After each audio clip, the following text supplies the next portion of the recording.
안녕하세요. 아버님의 무리한 요구로 남편과 이혼까지 하게 된 30대 여성입니다. 남편은 저에게 잔인하다 너무하다 했지만 저도 어쩔 도리가 없었어요. 중간에서 남편이 자기 역할이라도 똑바로 해줬다면 이혼까지는 안 했을지도 모르겠지만 어쨌든 이제 다 지나간 이야기고 그럼에도 불구하고 제가 이렇게 이야기를 하는 건 드라마 같은 일이 누구에게나 일어날 수 있다는 걸 말하고 싶어서예요. 남편하고는 대학교에서 만났어요. 도서관에서 혼자 공부하고 있는 남편이 마음에 들어 제가 먼저 다가갔죠. 어디서 그런 용기가 났던 건지는 모르겠지만 성큼성큼 다가가 여자친구는 있냐? 없으면 전화번호 좀 달라 그랬어요. 그랬더니 남편이 대수롭지 않다는 듯 연락처를 주대요. 그리고 나중에서야 알게 된 게 당시 남편은 꽤나 인기가 좋았답니다.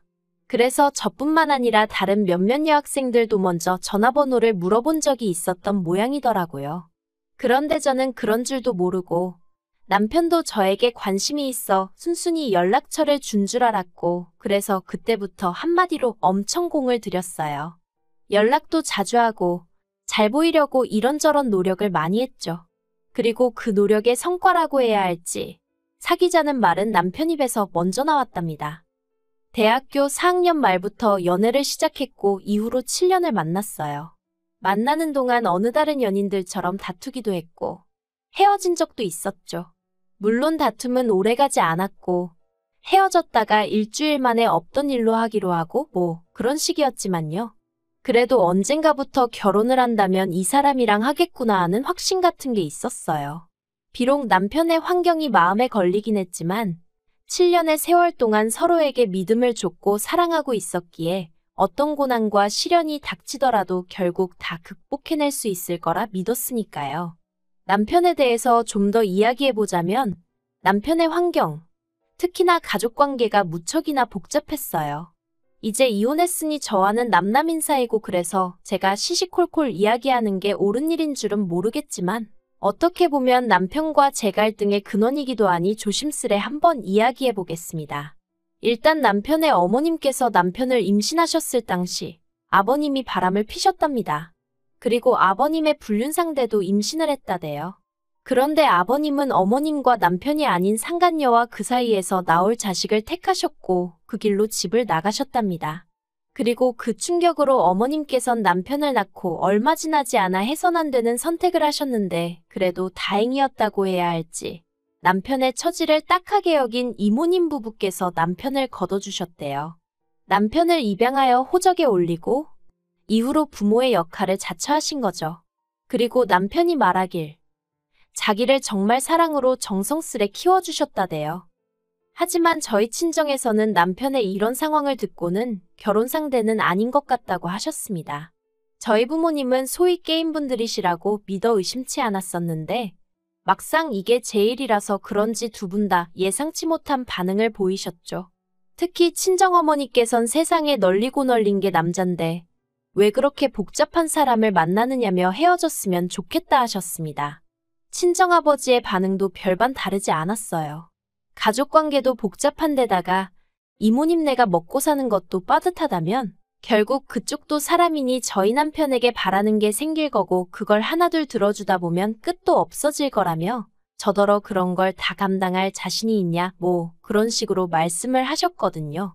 하지만 저는 그분들은 그럴 분들이 아니라며 저희 친정아버지의 반대를 반대했습니다. 친정어머니한테도 가족관계라는 건 남편이 선택한 것도 아니고 남편의 실수로 만들어진 것도 아닌데 그 책임을 왜 남편에게 묻냐 불공평하다며 따졌죠.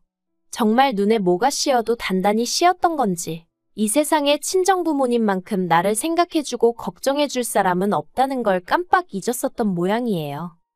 결혼할 때 이모님네한테 따로 받은 지원은 없어요.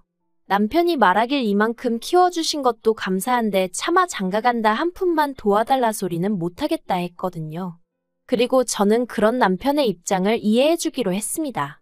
솔직히 경제적인 부분은 제가 어느 정도는 메워줄 수 있는 능력이 있었으니까요. 참고로 저희 친정아버지는 직원 수 60여 명의 사업체를 운영하고 계셨고 그 회사는 제가 물려받기로 되어 있었어요. 아무튼 그렇게 신혼살림은 제가 원래 살고 있던 아파트에서 시작을 했고 이후로는 한동안 크게 특별할 것 없는 무난하지만 행복한 하루하루를 그려나갔습니다. 그런데 결혼한 지 1년 만에 남편이 회사를 관두면서 상황은 제가 예상치 못한 방향으로 흘러가기 시작했네요. 남편은 제약회사 영업사원이었는데 사실 대학교를 졸업하던 당시만 하더라도 남편의 목표는 이쪽이 아니었어요. 하지만 아무리 노력해도 나오지 않는 어학 성적 때문에 애시당초 지원할 수 있는 회사가 많이 없었죠. 그리고 그나마 지원한 몇 개 안 되는 회사에서도 긍정적인 연락은 오지 않았고요. 그래서 어쩔 수 없이 대학 졸업 2년 만에 지금의 제약회사에 들어갔던 건데 적성에 안 맞는다며 그때부터 힘들어했던 게 사실이에요. 그리고 그럴 때마다 저는 남편에게 지금도 늦지 않았으니 다른 분야에 도전해봐라, 뭔가 배워봐라, 나름대로 이런저런 조언을 건넸는데 남편은 제 말을 그다지 귀담아 듣는 것 같지는 않더라고요. 그래서 저도 자기 나름대로 생각이 있으니 저러겠지 했는데 결혼하고 정말 1년 만에 저랑 상의도 없이 하루아침에 회사를 박차고 나온 거였죠. 황당해서 앞으로 어쩔 생각이냐 물었습니다. 이직을 할 생각이면 이직할 곳을 알아놓고 관둬야지. 아무 계획도 없이 그렇게 내키는 대로 행동하면 어쩌냐고. 당신은 이제 총각이 아니고 나와 같이 이 가정을 꾸려나가야 하는 가장이라고 화도 냈네요. 하지만 남편은 묵묵부답. 그렇게 저희는 결혼하고 처음 크게 다투고 서로 실망하고 그때부터 한마디도 나누지 않았어요. 서로를 마치 투명인간처럼 대했다고 할까요? 처음엔 솔직히 너무 불편하고 그냥 져줄까 싶기도 했는데 아무리 따져봐도 남편이 경솔했단 생각밖에 들지 않아 도저히 져줄 수는 없겠더라고요. 그리고 결국 일주일째 되던 날인가 평소처럼 출근하던 저를 남편이 붙잡더니 잠깐 얘기 좀 하자대요. 그렇게 식탁에 마주 앉고 남편이 잠깐 저를 바라보더니 솔직히 말하겠답니다. 자긴 원래 성격이 내성적이기도 하고 그래서 영업일을 하는 동안 정말 죽을 맛이었대요. 사장님 딸로 일평생 살아온 저는 모를 거라면서 사람들한테 이리 치이고 저리 치이고 거절당하면서 얼마나 상처를 받았는지 모른다나요.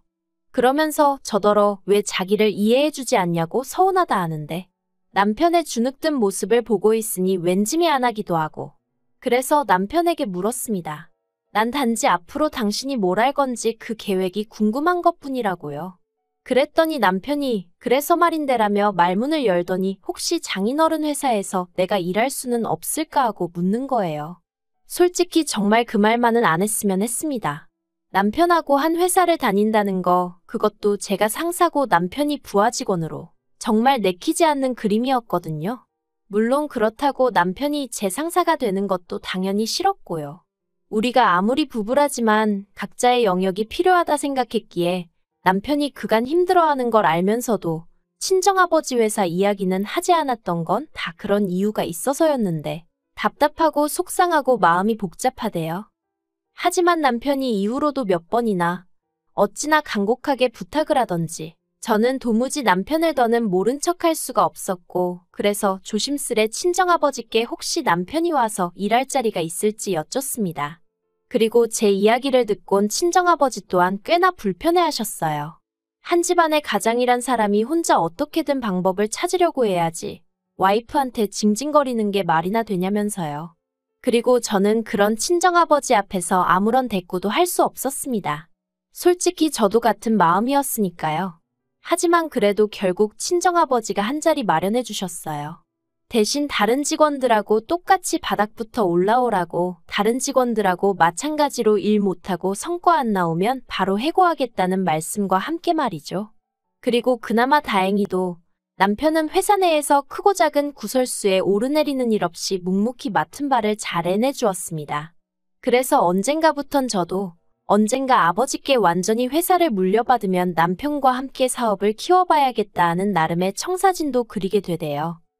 그런데 왜 좋은 일은 꼭 나쁜 일하고 같이 오는 건지 그렇게 저희가 결혼한 지 3년째 되던 해였습니다. 이모님 생신이었고 그래서 남편과 함께 이모님 댁을 찾았는데 이모님 표정이 왜인지 하루 종일 어둡기만 하더라고요. 그리고 그건 이모부님도 마찬가지셨습니다. 그래서 참다 못한 제가 저희한테 무슨 하실 말씀이라도 있으신 거냐 물었더니 한숨을 깊게 내뱉으시고는 남편의 아버님한테 연락이 왔답니다. 저는 처음에 제가 뭘 잘못 들은 줄 알았어요. 그래서 누구요? 하고 되물으니 맞게 들었다고 어머님과 남편을 버리고 상간녀와 그 자식을 따라 나가셨던 아버님한테 전화가 왔었다고요. 저도 저였지만 남편을 바라보니 얼굴이 허옇게 질려 있었습니다. 그리고 이후로는 솔직히 무슨 이야기가 오갔는지 기억도 잘 나지 않아요. 이모님하고 이모부님은 복잡한 표정을 하고 계셨고 남편 또한 그 속내를 읽기 어려운 얼굴을 하고 있었으니까요. 그리고 저는 그 세 사람에 비할 바는 아니었지만 그래도 역시나 놀랐던 게 사실입니다. 그래서 그냥 음식도 입으로 들어가는지 코로 들어가는지도 모르겠고 정말 정신이 하나도 없이 있다가 집에 왔어요.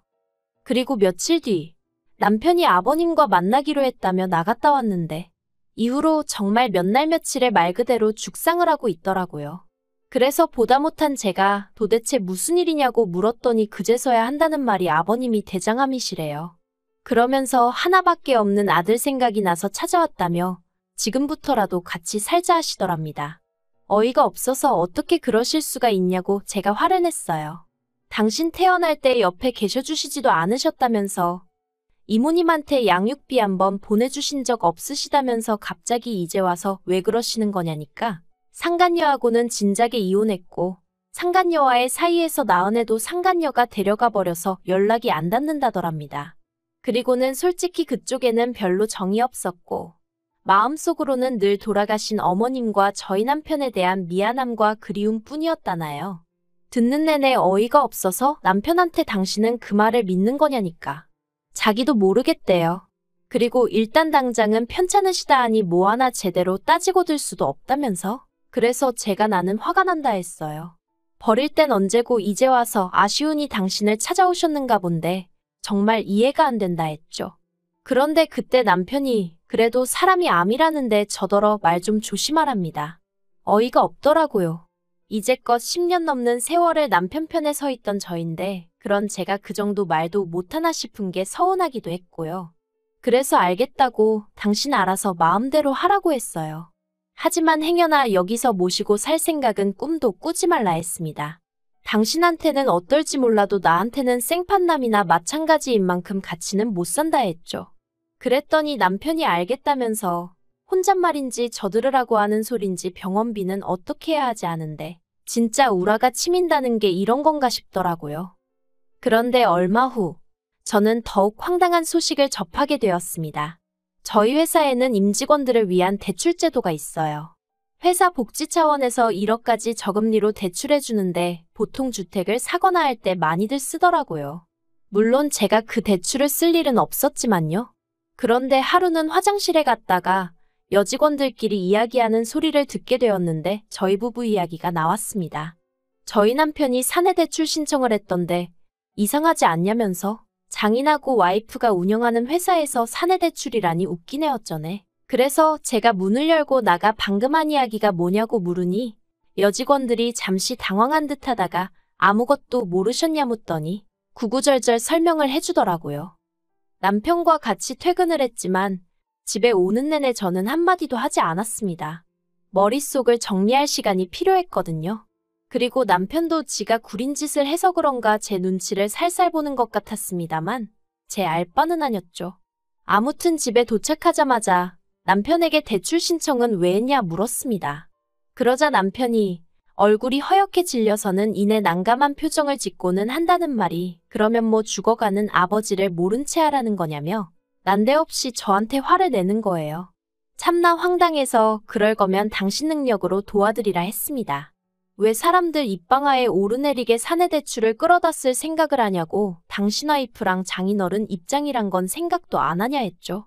그랬더니 저더러 정말 못됐다면서 지금도 오로지 생각하는 건 자기 자신하고 장인어른뿐이고 남편이나 편찮으신 아버님은 안중에도 없다는데 아니 언제부터 자기가 아버님하고 그렇게 애틋한 사이였다고 저러나 싶은 게 황당해서 말이 안 나오더라니까요.